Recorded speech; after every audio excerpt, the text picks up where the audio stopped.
Good afternoon and welcome to the public meeting of Randwick Local Planning Panel on the 9th of June 2022. Firstly, I'd like to acknowledge the traditional owners of the land and pay my respects to the elders past, present and emerging. I'm the chair of the panel and my name is Annalise Tour. Joining me today via video conference are Heather Wharton and Brendan Randalls as expert members, and the community representative is Kerry Hamer. The panel has individually undertaken an inspection of the DA on today's agenda from the street and surrounding area or electronically. We have been provided with an assessment report prepared by council staff who have also briefed the panel on each of the application before us. Today we have one person for the applicant registered to address the panel, who will be given 3 minutes. Any extension of time will be at my discretion as chair. You may wish to address the issues raised in council's report, including the response to conditions and issues raised by any objectors. We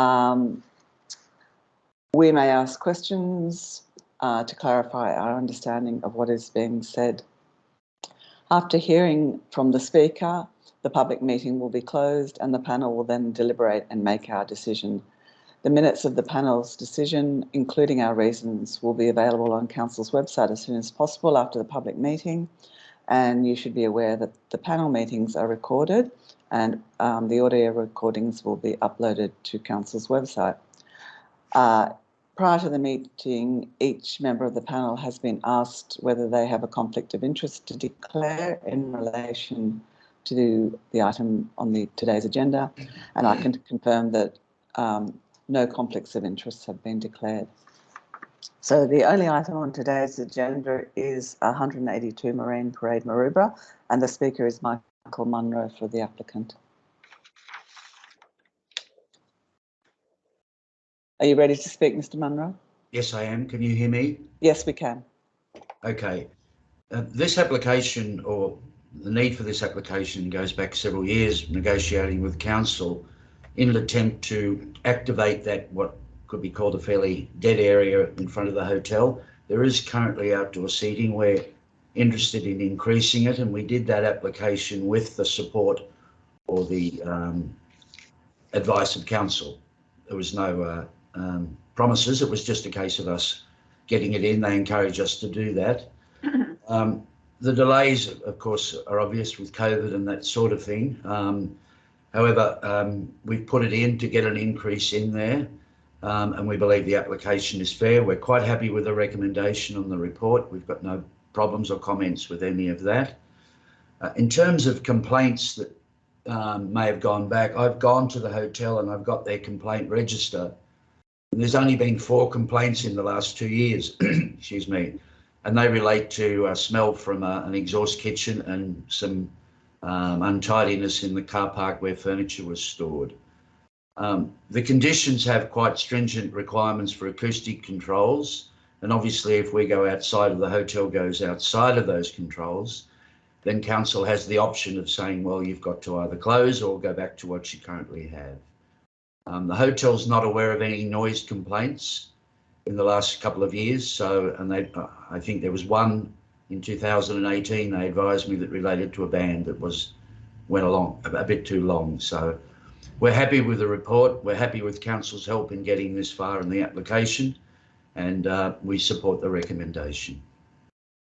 Thank you very much. Any questions from panel members?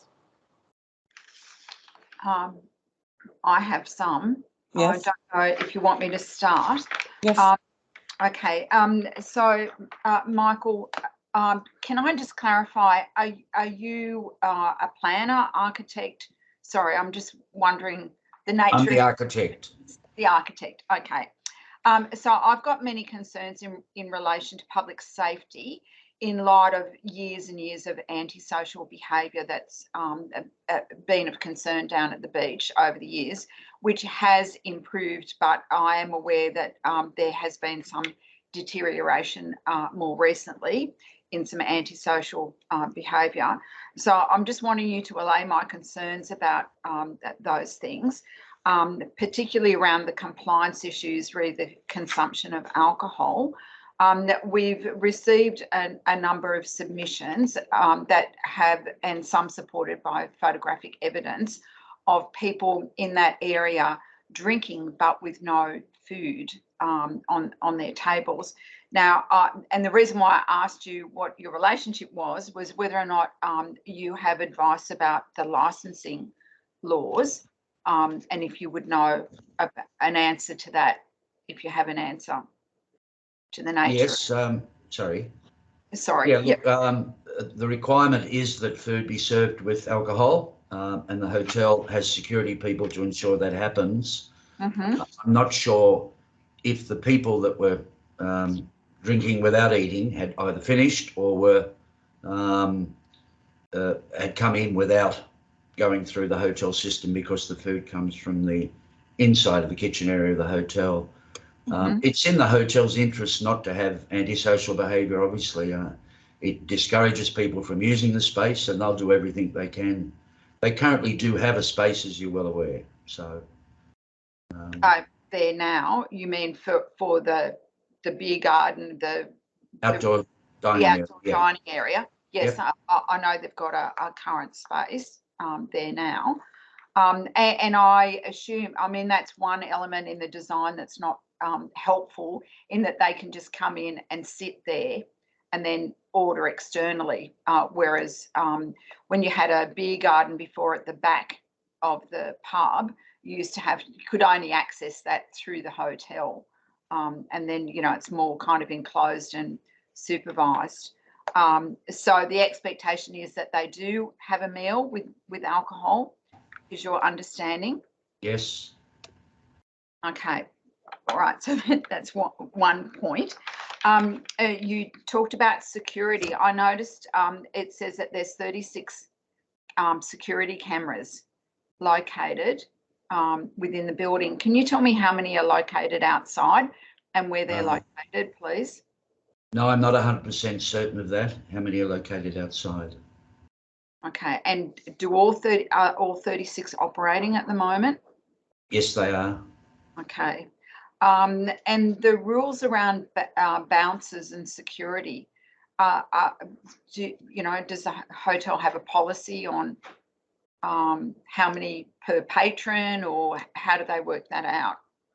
They have a plan of management which was submitted with this application, and it nominates in there how many security staff are required, and that comes from a consent for the current outdoor dining area, where council indicated how many security staff. Okay, so you're saying the council, because it just says one bouncer. When I read all the details of that information, and I just wondered how adequate that was. Okay. And dedicated smoking areas. Is there a dedicated non-smoking area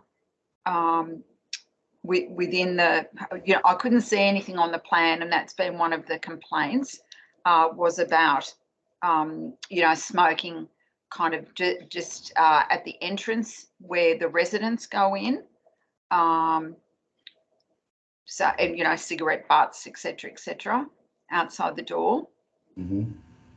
The only there's a smoking area which is gaming, and that's not uncommon in hotels. Mm-hmm. But there is no smoking allowed anywhere within the building or within the outdoor dining area.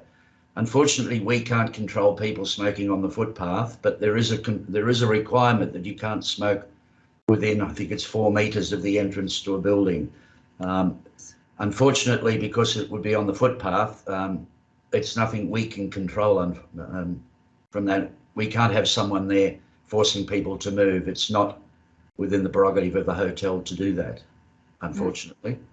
Yeah, it is unfortunate, because I think that there's a kind of a bit of a grey area over a lot of those non-compliance issues. And yes, I know about 4 metres from doorways, and I also thought it was at least 4 metres from where food was being served.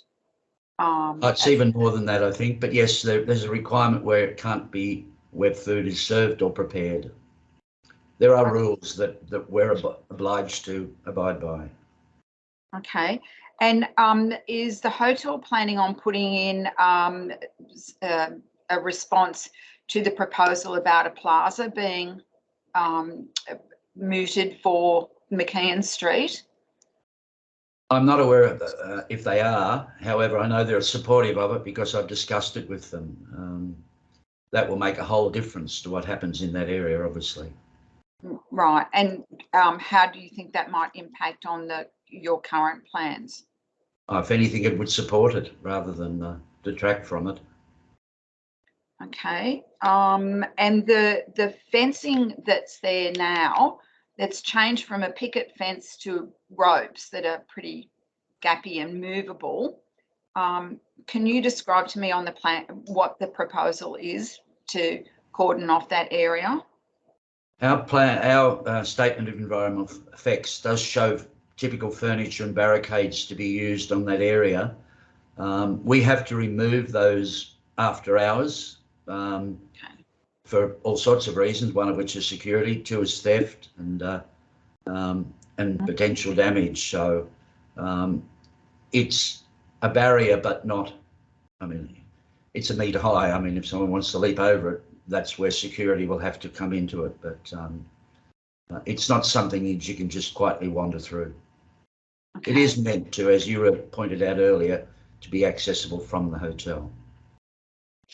So only internal access? Well, it is, but of course, if something happens, people have got to be able to get out. So I think there is the ability to escape if that occurs.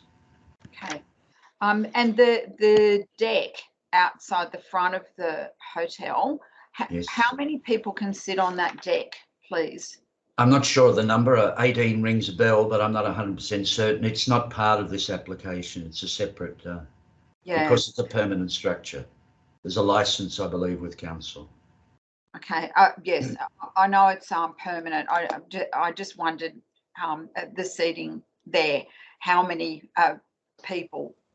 So thank you for that one. Okay. So, and the previous beer garden that was at the back, does any of that function now? I'm not even sure I know where that is. I thought the building covered the whole site now, the new development. I don't know if there is a beer garden externally to the building, no. Okay, well, there used to be one at the back, so I just wondered if that's been taken up by the residents. Oh, well, if it's not part of our lot, then we have no control over it. I mean, I'm aware the hotel had a bit of a reputation years ago, but all that's changed, fortunately. Yeah, it sure did. That's for certainly should. That's for sure. You know, the odd yeah. We won't. I won't go into it. So, and is there some sort of a process thought of about mediating between the residents, because it is a mixed use? You know, like there's the hotel and the diner, and then it's a residential. You know, like there's probably more area of residents than there is of hotel and dining. Do you have any kind of formal processes whereby the residents meet with the management to discuss the concerns? Because from what I've read from the submissions, there's a lot of concerns that people have about noise after the the 9:30 deadline occurs. Look, well, there's a body corporate where we're a lot and they're a lot, so they'd have an opportunity then. But I don't think the management of the hotel would have any problem discussing issues with the residents. I don't know how or why if it occurs. I mean, I'm only the humble architect, if you know what I mean. I don't know whether they're doing that. Yeah. But I'm sure they would be more than happy to do it. It's in their interests. It's a business. Yes, it is in their interest to ensure that the residents, I mean, they're the immediate residents, and but they have expressed a lot of concern about problems and difficulties they're having down there, and the spillover, into that area, and level of violence that's starting to occur. Okay, so that covered some of the questions that I had. Thank you very much, Michael. Thank you. Any other questions? Yes, Mr. Munro, I'm just looking at the photograph. Thanks for your presentation or your discussion. I was just looking at the photograph of the hotel that's in the report, and I noticed the barriers. There's no barriers there. there are just seats in the plaza area.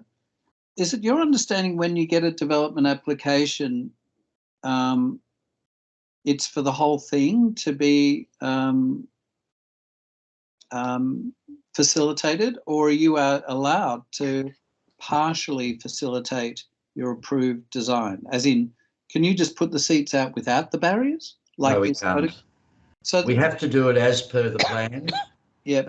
And again, it's in our client's interest to do it as per the plan. They want as many potential seats as they can get, and as agreed with council. But the barriers and the umbrellas and other things like that are all part of the approval. And we've actually submitted examples of the furniture with our report.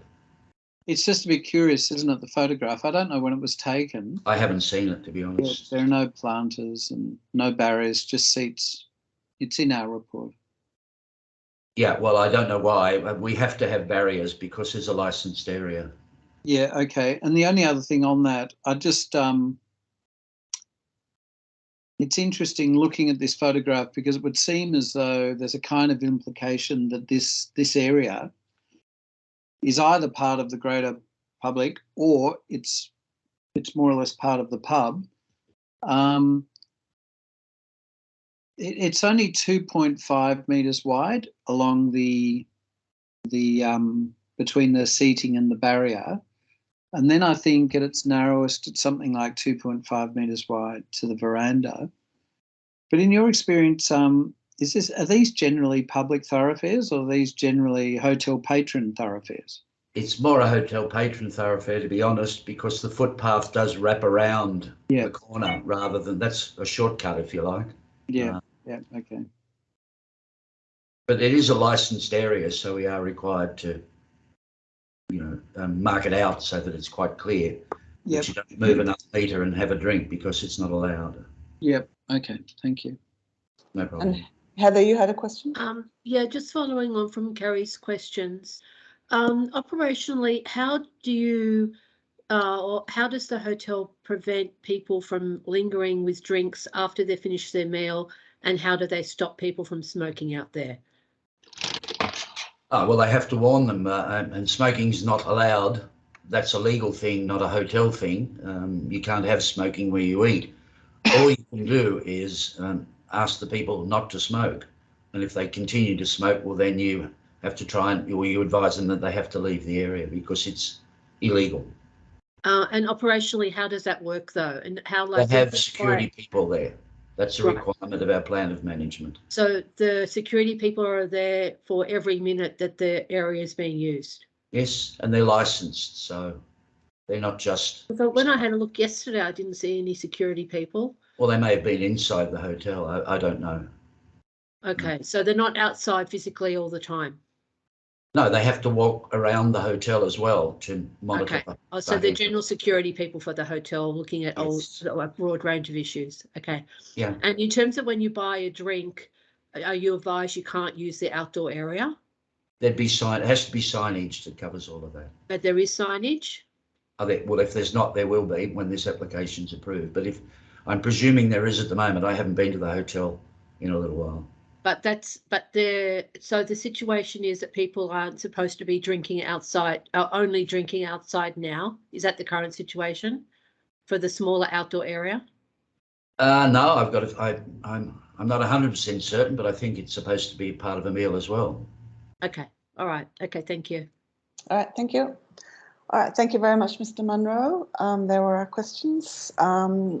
So, as I said in my opening, the public meeting will now be closed and the panel will deliberate and make our decision on this matter, and the panel's decision and our reasons for our decision will be placed on Council's website as soon as possible. Thank you very much.